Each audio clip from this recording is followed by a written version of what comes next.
അച്ഛനെ മുക്കം വരെ ഒന്ന് പോണം മോളെ. പോയിട്ട് വരാട്ടോ. ഗിഫ്റ്റ് നമുക്ക് പിന്നെ പൊട്ടിക്കാമോ? എന്നാ വാ, വേഗം നോക്കണം കേട്ടോ, സമയമില്ല അച്ഛന്.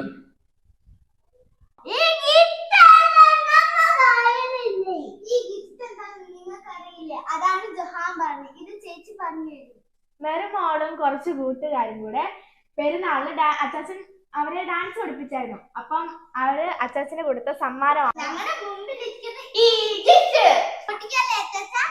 അങ്ങോട്ട് വാ.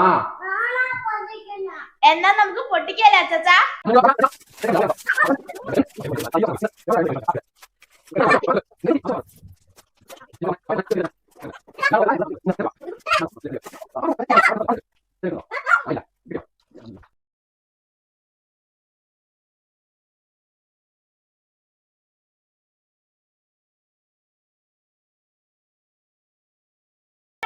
ഇത്രയും നല്ല അടിപൊളി ഗിഫ്റ്റ് കൊടുത്തതിന് എല്ലാവർക്കും താങ്ക്സ്. എന്റെ എല്ലാ പ്രിയപ്പെട്ടവർക്കും എന്നെ പ്രോത്സാഹിപ്പിച്ചതിന് ഒത്തിരി നന്ദി പറയുന്നു. സത്യം പറഞ്ഞു കഴിഞ്ഞാൽ കുറെ ദിവസമായിട്ട് ഇവരിതൊക്കെ പറയുന്നുണ്ടെങ്കിലും എനിക്കിത് പൊട്ടിക്കാനുള്ള നേരം കിട്ടിയില്ല. പൊട്ടിക്കാൻ യാത്ര സമയം വേണമായിട്ടല്ല. പക്ഷെ അങ്ങനെ ഒരു പ്രോഗ്രാം കഴിഞ്ഞതിന് ശേഷം ഇങ്ങനെ ഗിഫ്റ്റ് കിട്ടിയപ്പോൾ തന്നെ ഭയങ്കര ഒരു സന്തോഷമായി.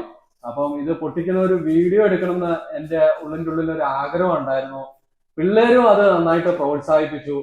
അപ്പൊ അതിന്റെ ഭാഗമായിട്ടാണ് ഒന്നാമതെ സമയം പോയി, വേറൊരു വഴിക്ക് പോകാൻ വേണ്ടി ഞാൻ അങ്ങനെ നിൽക്കുകയായിരുന്നു ആ സമയത്താണെങ്കിലും. അപ്പം എല്ലാ പ്രോത്സാഹനത്തിനും ഒരിക്കൽ കൂടി എല്ലാവർക്കും പ്രത്യേകം നന്ദി പറഞ്ഞുകൊണ്ട് ഇന്നത്തെ വീഡിയോ നമുക്ക് വൈൻഡപ്പ് ചെയ്യാം.